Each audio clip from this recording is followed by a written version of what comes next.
제 전화기는 언제나 무음이었습니다. 남편이 은퇴하고 아들 녀석이 결혼을 약속한 후로는 더더욱 그랬습니다. 제 인생에 더 이상 요란한 벨소리로 알려야 할 급한 소식은 없을 것이라 믿었기 때문입니다. 적어도 그날 오후 2시 13분, 발신자 이름도 없이 액정을 가득 채운 11자리 숫자를 보기 전까지는 말입니다. 모르는 번호는 받지 않는 것이 저만의 규칙이었지만 그날은 이상하게도 손가락이 먼저 움직였습니다. 마치 오래전부터 그 전화를 기다려왔던 사람처럼 수화기 너머에서는 앳된 목소리가 다급하게 흘러나왔습니다. 이영희 어르신 보호자 되시냐는 물음. 집 앞 상가 계단에서 발을 헛디디셨다는 설명. 119 구급대원이라는 자기소개. 그 모든 단어가 제 귀에는 들어왔지만 머릿속에서는 아무런 의미를 만들지 못하고 유리알처럼 흩어졌습니다. 세상에는 두 종류의 소식이 있다고 합니다. 문을 조용히 노크하는 소식과 창문을 깨고 들어오는 소식. 제 나이 58, 남은 생은 노크 소리만 받으며 살고 싶었던 저에게 그 전화는 가장 난폭한 방식으로 창문을 깨부순 파편이었습니다. 병원으로 달려가는 내내 아무 생각도 나지 않았습니다. 남편에게는 간단한 문자 메시지 하나만 남겼습니다. 엄마, 병원. 그 네 글자면 충분했습니다. 지난 30년간 우리는 그런 식으로 소통해 왔으니까요. 응급실 입구에서 저를 발견한 남동생 진수의 얼굴은 하얗게 질려 있었습니다. 언제나 이성적이고 냉철하던 아이였는데 그 얼굴을 보니 비로소 실감이 나기 시작했습니다. 어머니에게 정말 무슨 일이 생겼구나. 진단명은 고관절 골절. 이 연세에 고관절 골절이 무엇을 의미하는지 저는 굳이 의사의 설명을 듣지 않아도 알 수 있었습니다. 그것은 단순히 뼈가 부러졌다는 사실을 넘어 한 사람의 남은 인생이 침대 위에서 끝나게 될지도 모른다는 사망 선고와도 같았습니다. 수술은 잘 끝났습니다. 하지만 진짜 문제는 수술실에 불이 꺼진 후에야 시작되었습니다. 멍하니 복도 의자에 앉아 있는 제게 진수가 조심스럽게 입을 열었습니다. 누나, 수술비는 일단 내 카드로 계산했어. 그래, 고생했다. 내가 없었으면 어쩔 뻔했니? 그런 소리 마. 근데 앞으로가 문제잖아. 간병인도 써야 할 거고 퇴원해도 혼자서는 절대 못 움직이실 텐데. 진수의 목소리는 지극히 현실적이었습니다. 저는 그 현실적인 목소리가 고마우면서도 동시에 서늘한 칼날처럼 느껴졌습니다. 마치 오랫동안 묵혀두었던 판도라의 상자를 열기 직전에 그 불길한 고요함. 저는 아무 말도 하지 않았습니다. 무슨 말을 해야 할지 알 수 없었기 때문입니다. 침묵을 긍정으로 받아들인 것인지 진수는 자신의 생각을 이어갔습니다. 일단 당분간은 간병인 쓰고 퇴원 후에는 우리 삼남매가 똑같이 분담해야지. 그게 맞잖아. 똑같이. 그 단어가 제 심장에 작은 금을 만들었습니다. 지난 10년간, 아니, 제가 결혼한 이후 30년 가까이 두 아들놈은 명절이나 생신 때 용돈 봉투와 값비싼 선물로 자식의 도리를 대신해 왔습니다. 그 시간 동안 매주 어머니 집을 찾아 냉장고를 채우고 달아빠진 무릎을 주물러 드리며 병원을 모시고 다녔던 것은 저였습니다. 하지만 저는 그 모든 것을 희생이라 생각하지 않았습니다. 딸이기에 가까이 살기에 당연히 해야 할 몫이라 여겼습니다. 그러나 진수의 똑같이라는 말은 저의 그 모든 시간을 완벽한 무로 만들어버렸습니다. 계산기에 포함되지 않는 시간, 눈에 보이지 않는 노동, 그 모든 것이 똑같이라는 단어 아래 평평하게 뭉개지는 기분이었습니다. 저는 애써 미소를 지으며 고개를 끄덕였습니다. 지금은 감정을 드러낼 때가 아니라고, 이성은 끊임없이 제게 경고하고 있었습니다. 하지만 이미 제 마음속 평화로운 호수에는 보이지 않는 균열이 생겨나기 시작했습니다. 그 균열이 머지않아 제 삶 전체를 집어삼킬 거대한 균열이 되리라는 것을 그때의 저는 아직 알지 못했습니다. 어머니의 병원 생활은 생각보다 길어졌습니다. 수술은 성공적이었지만 여든을 훌쩍 넘긴 노인의 몸은 회복이 더뎠습니다. 낮에는 간병인이 있었지만 밤에는 가족이 곁을 지켜야 했습니다. 자연스럽게 그 역할은 제 몫이 되었습니다. 남편은 퇴직 후 소일거리를 시작했고 아들은 결혼 준비로 바빴습니다. 오빠는 사업이 바쁘다는 핑계를, 올케는 아이들 핑계를 댔습니다. 남동생 진수는 회사 눈치가 보인다며 주말에 잠시 얼굴을 비추는 것이 전부였습니다. 그들은 매일 저녁 제게 전화를 걸어 어머니의 상태를 물었습니다. 마치 병원 상황을 보고받는 직장 상사처럼. 그들의 목소리에는 걱정이 담겨 있었지만 그 걱정은 결코 자신의 시간을 내어주겠다는 약속으로 이어지지 않았습니다.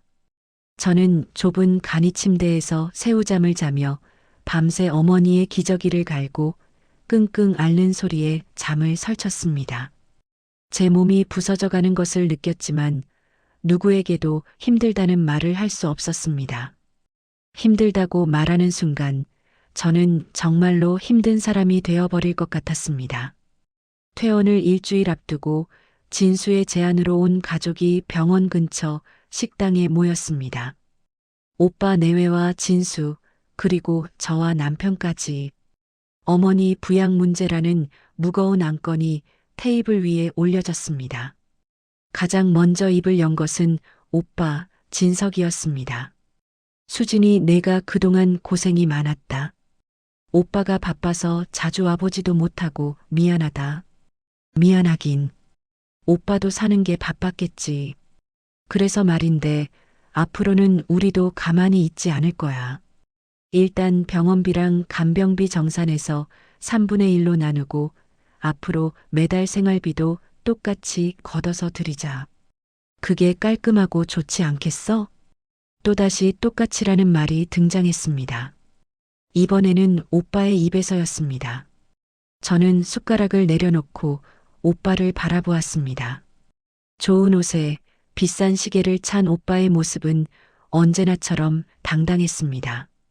그 당당함의 근원이 어디인지 저는 잘 알고 있었습니다. 아버지가 돌아가시기 전 장남이라는 이유로 물려주셨던 서울의 작은 상가 건물. 그 재산 덕에 오빠는 사업 미천을 마련했고 지금의 부를 이룰 수 있었습니다. 아버지는 제게는 결혼할 때 해준 혼수와 아들 민준이 대학 갈 때 보태준 등록금이 전부였습니다. 저는 단 한 번도 그것을 불공평하다고 생각한 적이 없었습니다. 그 시절 부모들이 다 그랬으니까요. 하지만 지금 이 순간 오빠가 말하는 똑같이라는 저울 위에서 과거의 기억들이 자꾸만 한쪽으로 기울어지는 것을 느꼈습니다. 오빠가 말하는 똑같이가 뭔데? 한 달에 한 번 돈 보내는 거랑 매일 엄마 옆에서 대소변 받아내는 게 어떻게 똑같아? 제 목소리는 생각보다 날카롭게 나갔습니다. 순간 식당 안의 공기가 차갑게 얼어붙었습니다. 올케의 얼굴이 미세하게 굳었고 진수는 시선을 피했습니다. 오빠는 잠시 당황한 듯 했지만 이내 헛기침을 하며 말을 이었습니다.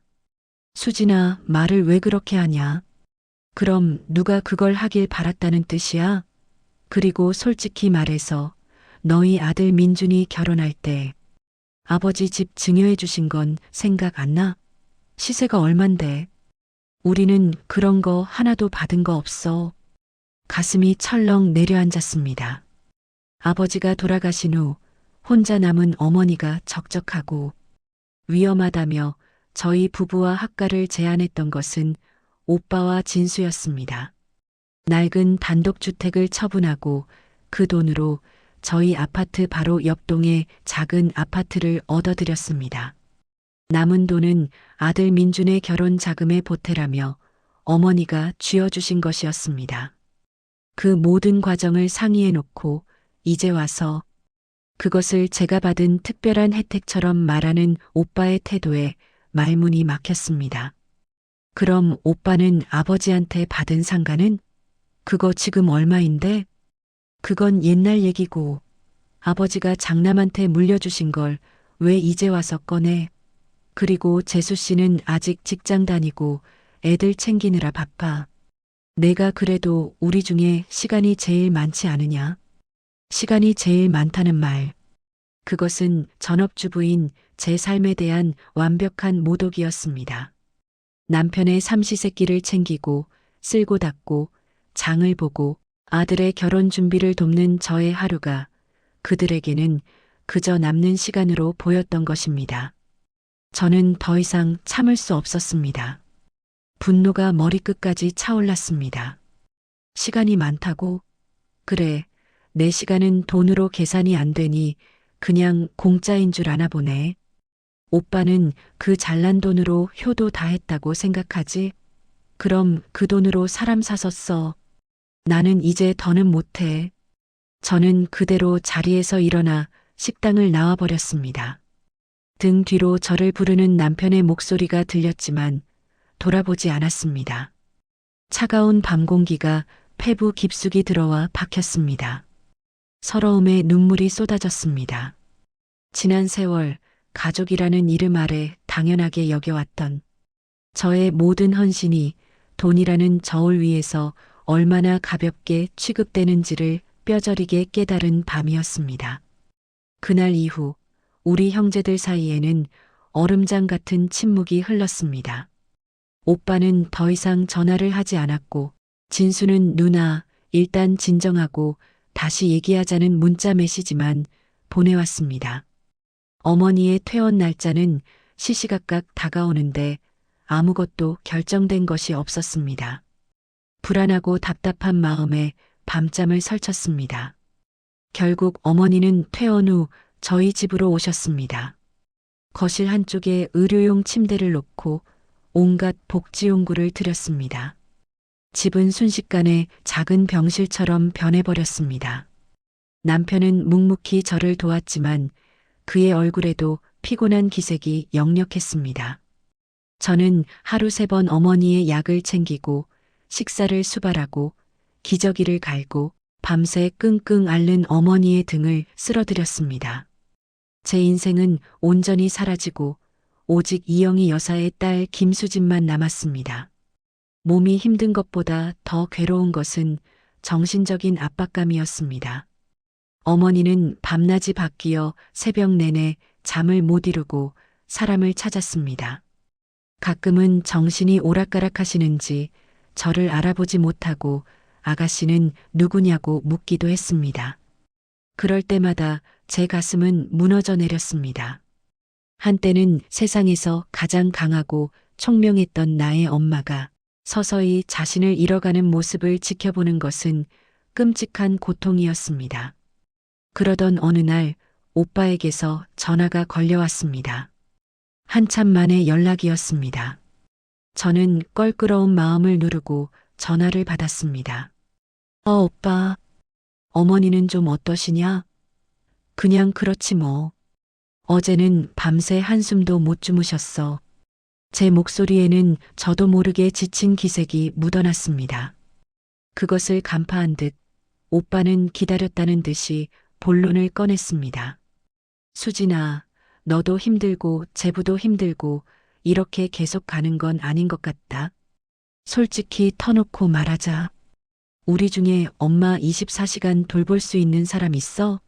너라고 언제까지 그렇게 살 수는 없잖아. 오빠의 말은 합리적으로 들렸습니다. 제 힘든 상황을 걱정해 주는 것처럼 느껴지기까지 했습니다. 하지만 저는 그의 다음 말을 이미 예감하고 있었습니다. 그리고 그 예감은 틀리지 않았습니다. 내가 알아봤는데 요즘 시설 좋은 요양병원 많다더라. 호텔처럼 깨끗하고 간호사들도 24시간 상주하고 그게 어머니한테도 더 편하고 안전한 길일 수 있어. 돈은 우리가 댈 테니 너 혼자 그렇게 희생할 필요 없어. 요양병원. 결국 그 네 글자가 우리 형제들의 대화에 등장하고야 말았습니다. 어머니의 귀에 들어갈까봐 차마 입 밖에 내지 못하고 속으로만 삼켰던 그 단어. 그것은 어머니를 위한 최선의 선택지가 아니라 우리가 책임을 떠넘기기 위한 가장 편리한 탈출구처럼 느껴졌습니다.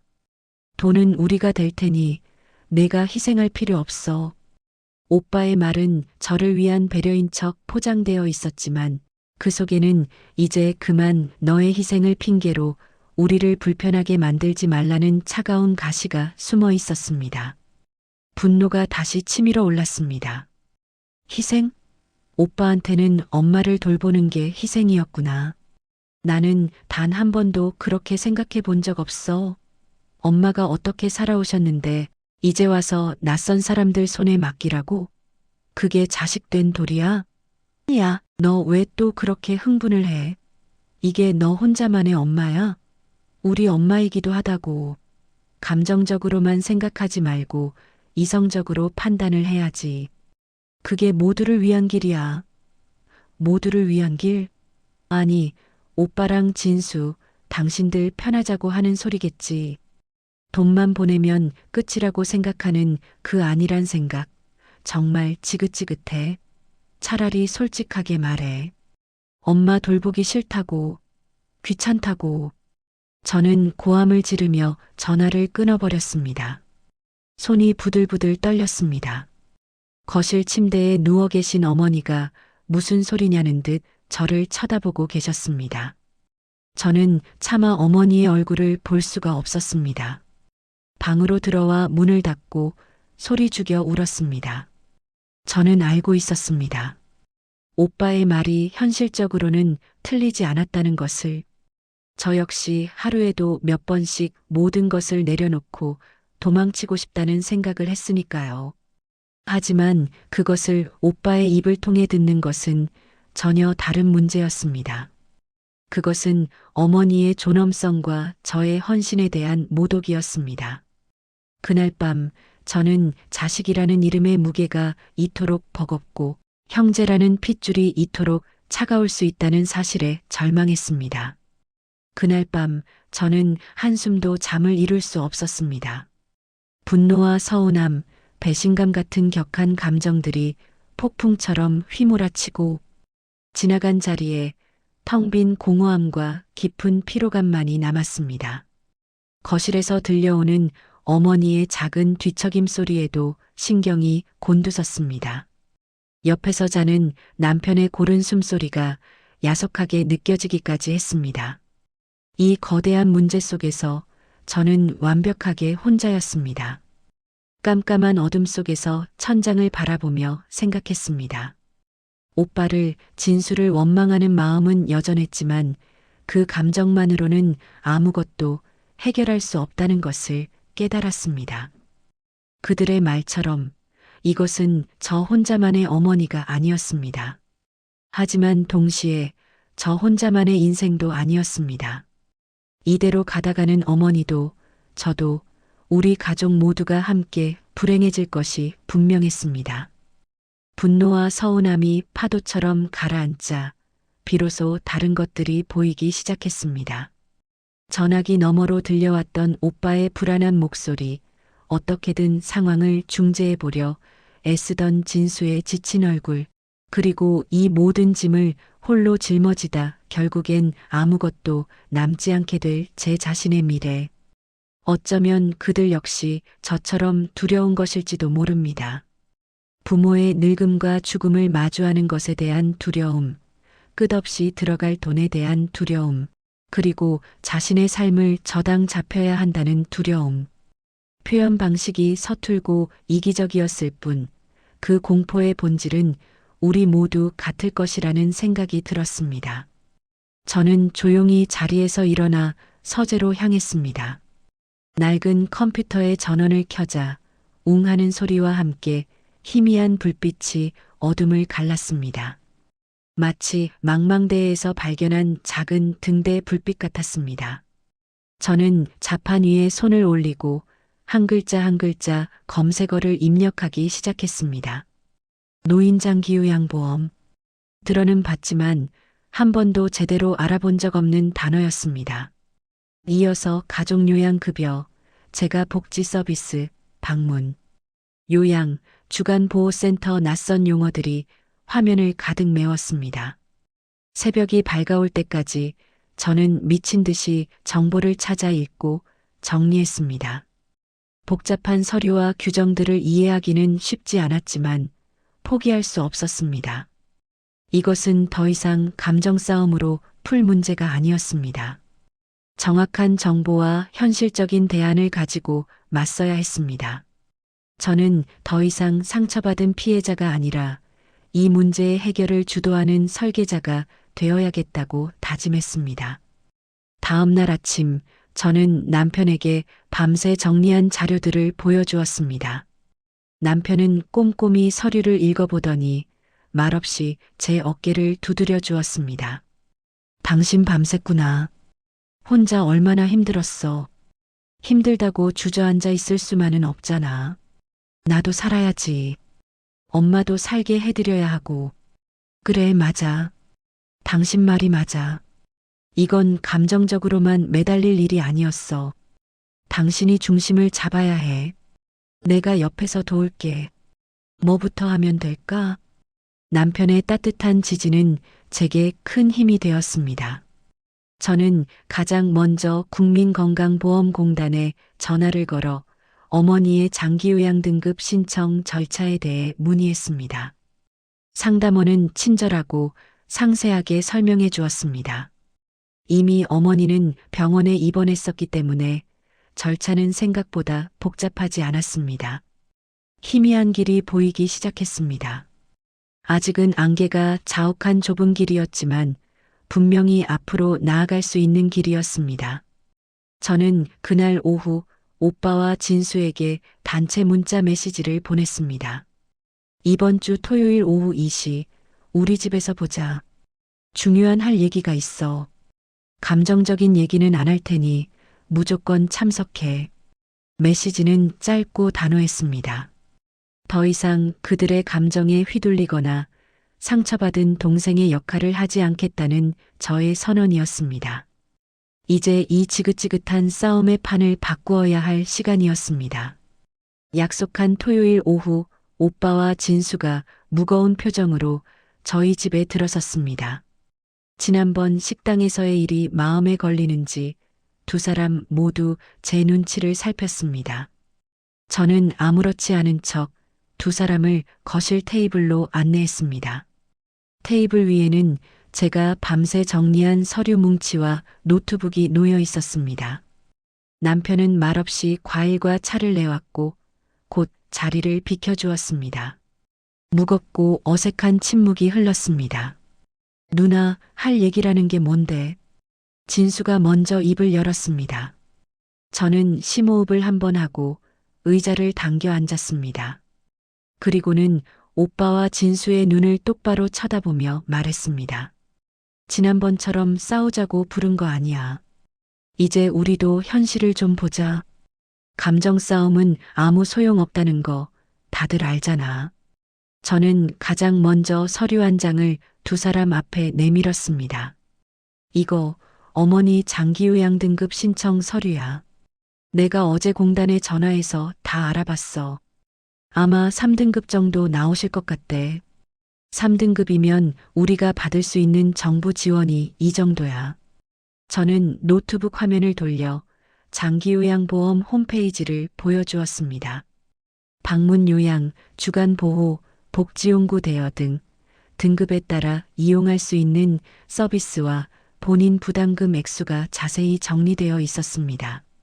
숫자에 밝은 진수의 눈이 반짝이는 것이 보였습니다. 오빠는 여전히 못마땅한 표정이었지만 제가 내민 자료들에서 눈을 떼지 못했습니다. 그리고 이건 우리 동네에 있는 요양병원 3군데랑 제가 복지센터 비용을 비교한 표야. 엑셀로 깔끔하게 정리된 표에는 각 시설의 월 비용, 장단점, 그리고 정부 지원금을 적용했을 때의 실제 본인 부담금이 계산되어 있었습니다. 요양병원의 비용은 생각보다 훨씬 비쌌고 무엇보다 집이라는 공간을 완전히 떠나야 한다는 가장 큰 단점이 명시되어 있었습니다. 반면 제가 요양 서비스는 비용 부담이 훨씬 적었고 어머니가 익숙한 공간에서 지내실 수 있다는 장점이 있었습니다. 그래서 내 생각은 뭔데? 이걸 보여주는 이유가 뭐야? 오빠가 퉁명스럽게 물었습니다. 저는 흔들리지 않고 제 생각을 차분하게 설명하기 시작했습니다. 내 생각은 이거야. 요양병원으로 가시는 건 최후의 수단으로 미루자. 대신 정부 지원을 받아서 평일 낮에는 전문 요양보호사님의 도움을 받는 거야. 그럼 나도 숨을 좀 돌릴 수 있고 어머니도 전문가의 보살핌을 받으실 수 있어.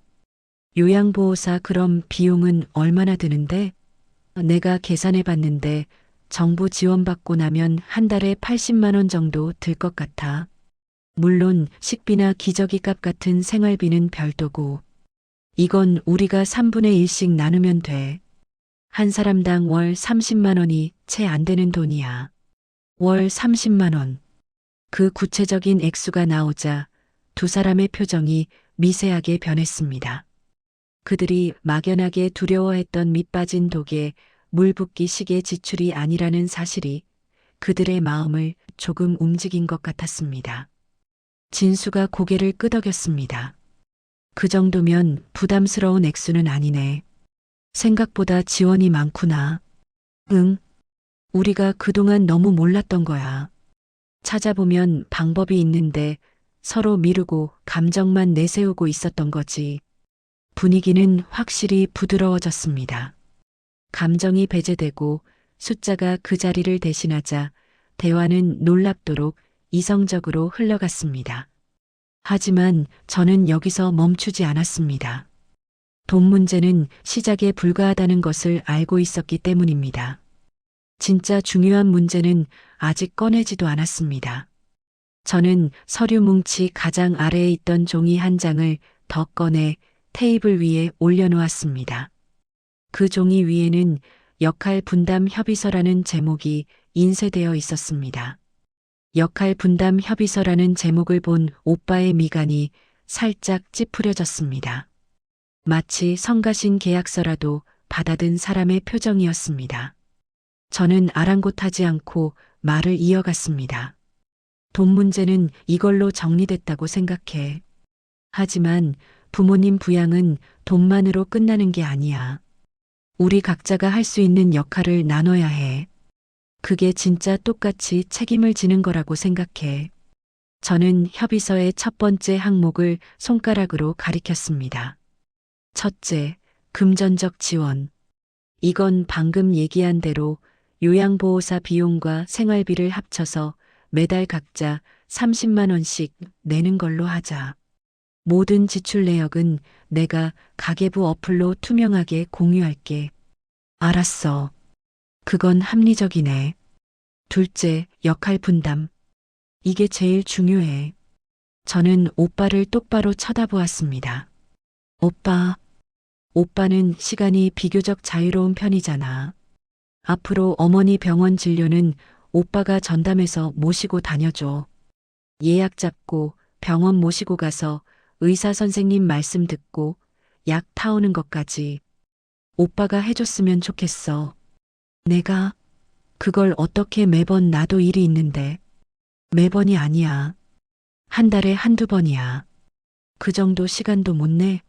내가 그동안 혼자 했던 일이야.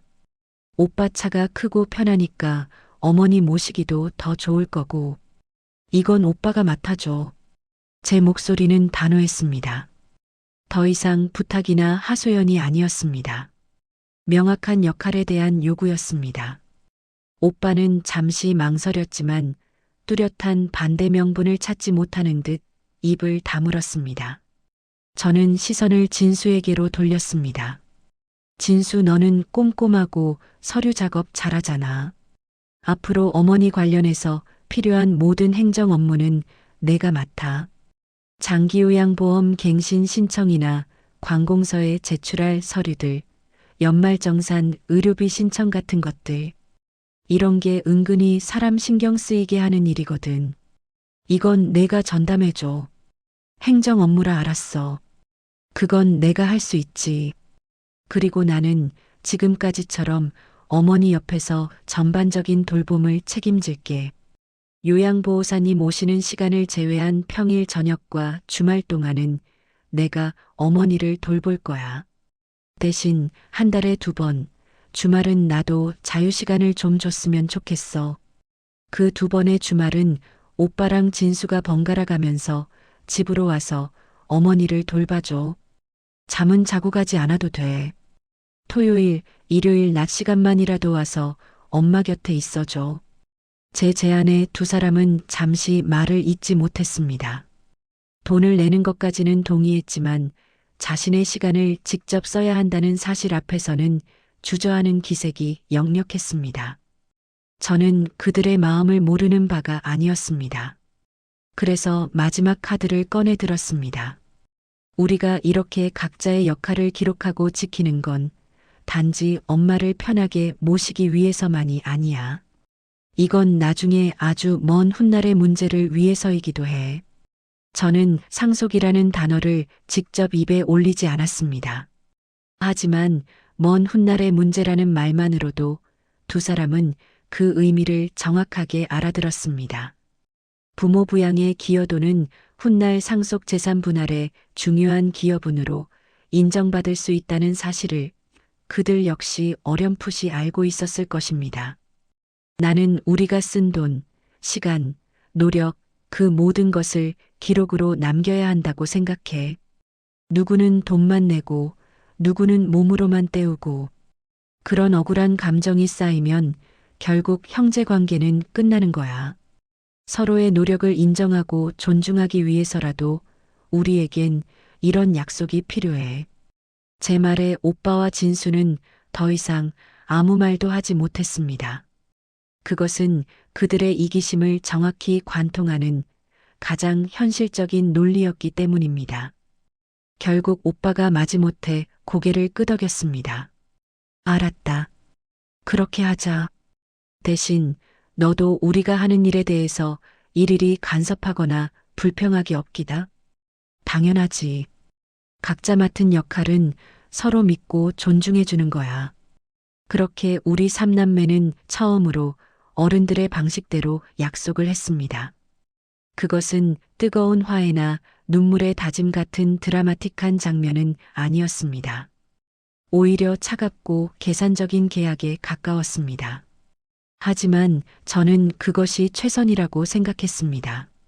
실체 없는 가족애에 기대는 것보다 명확한 규칙을 세우는 것이 우리 관계를 지탱해줄 더 튼튼한 기둥이 될 것이라 믿었습니다. 새로운 규칙이 시작된 첫 한 달은 마치 서투른 연주자들이 처음으로 악보를 맞춰보는 협주곡 같았습니다. 모든 것이 삐걱거리고 불협화음이 가득했습니다. 오빠는 약속대로 어머니의 병원 진료를 맡았습니다. 하지만 첫 진료부터 문제가 생겼습니다. 예약 시간을 착각해서 1시간을 꼬박 기다려야 했다며 제게 전화를 걸어 투덜거렸습니다. 아, 정말 병원은 왜 이렇게 사람이 많아? 1시간째 기다리고 있잖아. 너는 맨날 이런 데를 어떻게 다녔냐? 원래 대학병원은 그래. 다음부터는 예약 시간 10분 전에만 가. 미리 가도 소용없어. 저는 퉁명스럽게 대답했지만 속으로는 웃음이 나왔습니다. 그가 이제라도 제가 겪었던 일상의 한 조각을 경험하게 된 것이 어쩐지 고소하게 느껴졌기 때문입니다. 며칠 후에는 진수에게서 연락이 왔습니다. 어머니의 의료비 내역을 국세청에 등록하려는데 공인인증서 비밀번호를 몰라 쩔쩔매고 있었습니다. 누나, 이거 왜 이렇게 복잡해? 무슨 보안 프로그램을 이렇게 많이 깔아야 돼? 그냥 누나가 하던 대로 하면 안 돼? 그건 내가 맡기로 한 일이잖아. 한번 해보면 다음부터는 쉬워. 천천히 다시 해봐. 저는 일부러 도와주지 않았습니다. 그들 스스로 부딪히고 깨지면서 돌봄이라는 것이 단순히 돈만 붙이면 끝나는 편리한 서비스가 아니라는 것을 배우게 하고 싶었습니다. 그 과정에서 그들은 비로소 깨닫게 될 것이었습니다. 눈에 보이지 않는 돌봄 노동의 무게와 가치를 말입니다. 가장 큰 변화는 주말 자유시간이었습니다. 약속한 첫 번째 토요일, 오빠가 어색한 표정으로 집에 왔습니다. 어머니 침대 옆에 의자를 놓고 앉아 2시간 동안 휴대폰만 만지작거리다 돌아갔습니다. 어머니와 무슨 대화를 나눠야 할지, 무엇을 해드려야 할지 전혀 모르는 눈치였습니다. 하지만 저는 아무 말도 하지 않았습니다. 그저 오빠가 다녀간 후 큰아들 왔다 갔네. 얼굴 보니 좋다. 라고 말씀하시는 어머니의 희미한 미소를 보았을 뿐입니다. 그 다음 주말에는 진수가 다녀갔습니다. 진수는 오빠보다는 나았습니다. 어머니가 좋아하시는 낚시 채널을 틀어드리고 과일을 깎아드리며 두런두런 이야기를 나누다 갔습니다. 그들이 머물다 간 자리는 여전히 서툴고 어색했지만 분명한 변화의 시작이었습니다. 그들은 더 이상 돈만 내는 자식이 아니라 어머니의 시간을 함께 나누는 참여자가 되어가고 있었습니다. 그리고 저에게는 꿈 같은 자유가 생겼습니다. 오빠가 집에 왔던 첫 주말, 저는 20년 만에 혼자 영화를 보러 갔습니다. 남편도 아들도 없이 오롯이 저 혼자만의 시간이었습니다. 팝콘을 사서 푹신한 의자에 몸을 묻고 스크린을 바라보는데 갑자기 눈물이 핑 돌았습니다. 제가 잊고 살았던 김수진이라는 제 이름 석자를 되찾은 기분이었습니다. 어느 날 저녁 병원에 다녀온 오빠가 현관에서 머뭇거리다 무심한 척 봉투 하나를 건넸습니다. 어머니가 이 빵 좋아하시잖아. 병원 앞에 있길래 사왔다. 오빠가 사온 것은 어머니가 젊을 때부터 좋아하시던 옛날식 단팥빵이었습니다. 약속된 역할이 아니었음에도 오직 어머니를 생각하며 사온 첫 번째 선물이었습니다. 저는 아무 말 없이 빵을 받아들었습니다. 따끈한 온기가 손바닥을 통해 마음까지 전해지는 것 같았습니다. 우리의 서투른 협조는 여전히 삐걱거렸지만 아주 조금씩 서로의 소리에 귀를 기울이며 하나의 화음을 만들어가기 시작하고 있었습니다. 몇 달의 시간이 흘렀습니다. 우리 형제들의 새로운 시스템은 이제 제법 익숙하게 자리를 잡았습니다. 오빠는 더 이상 병원 가는 날짜를 잊어버리지 않았고 진수는 연말정산 서류를 능숙하게 처리했습니다. 한 달에 2번 찾아오는 저의 자유시간은 제 삶의 가장 중요한 활력소가 되었습니다. 저는 미뤄두었던 동네 문화센터서의 교실에 등록했고 붓글씨를 쓰며 마음을 다스리는 법을 배우기 시작했습니다. 물론 모든 갈등이 눈 녹듯 사라진 것은 아니었습니다. 여전히 오빠는 가끔 투덜거렸고 진수는 돈 문제에 예민하게 반응했습니다. 어머니의 상태가 나빠지는 날이면 우리 모두의 마음은 다시 무겁게 가라앉곤 했습니다. 하지만 예전처럼 서로를 핥히고 상처내는 일은 없었습니다. 우리는 이제 문제가 생기면 함께 테이블에 앉아 해결 방법을 논의하는 법을 배웠습니다. 어느 맑은 가을날 오후 저는 서예 교실에서 돌아와 거실 창가에 앉아 계신 어머니의 곁으로 갔습니다. 따스한 햇살이 어머니의 하얀 머리카락 위로 부서져 내리고 있었습니다. 엄마, 오늘 기분 어때? 괜찮아? 그럼 괜찮지. 아까는 진석이가 전화했었고 주말에는 진수가 온다더라. 너는 맨날 내 옆에 있고 내가 복이 많아. 어머니는 희미하게 웃으시며 제 손을 잡으셨습니다. 그 주름진 손의 온기 속에서 저는 우리가 아주 길고 어두운 터널을 지나왔음을 깨달았습니다. 그 터널의 끝에서 우리가 발견한 것은 완벽한 해결책이나 해피엔딩이 아니었습니다.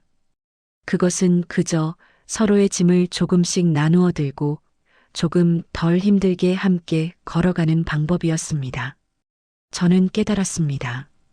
부모 부양 문제는 사랑이 부족해서 생기는 것이 아니었습니다. 그것은 각자의 삶의 무게를 감당하기에도 벅찬 우리 모두의 두려움 때문에 생기는 문제였습니다. 내 노후에 대한 두려움, 경제적 부담에 대한 두려움, 내 인생을 잃어버릴지도 모른다는 두려움.